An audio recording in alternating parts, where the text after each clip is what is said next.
Previously, we set up a session and now the workshop is upcoming tomorrow.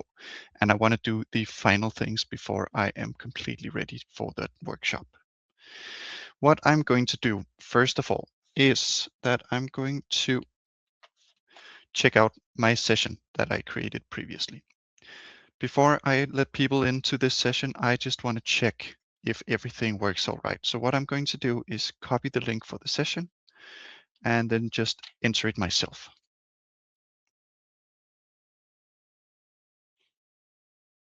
I am now asked to select a group, and remember previously we made a test group exactly for this purpose. So I can go in safely here, test out a few things and make sure that everything is running as intended before I onboard my participants. So I'm just going to open the test group.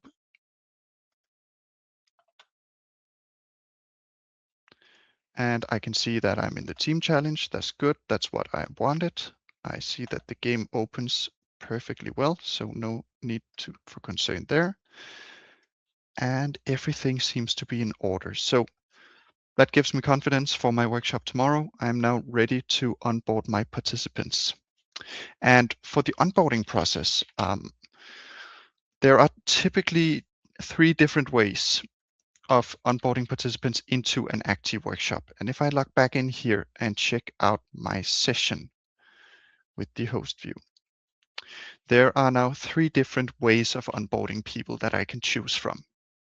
Everything is contained in the Share Session button right here. So if I click Share Session, there are now a couple of different ways I can onboard my participants.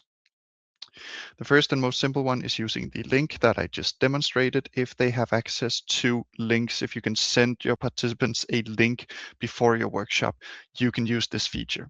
But if you're in a face-to-face workshop where you don't necessarily have access to their email addresses or a platform like Teams where you can send out the link and share it with all your participants, what you can do instead is use the session name right here. So when they go, for an example, to acti.com right here and hit the login button,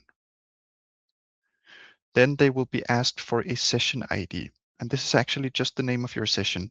You can just put in the name of your session right here and hit the join button. And then everything works as it would if you had used a link. Finally, there's an option to share the session via email. So if I go in here and I find a colleague of mine that I want to invite, I then hit continue. And now this person has been added to the session and will get an email notification where they can access it. So those are 3 separate ways of joining a session. We recommend generally, if you are running any sort of virtual setup, always use the link. It's easy to just send out a link and people can just onboard through that.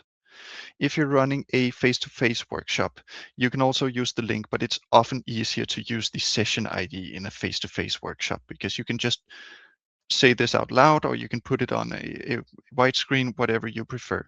Entering with the session ID is super easy when you're in a face-to-face workshop.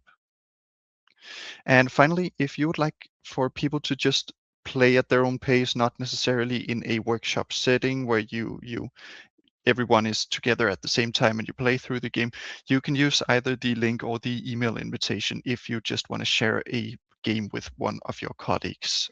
So if you're not playing exactly at the same time, use a link or the email invitation.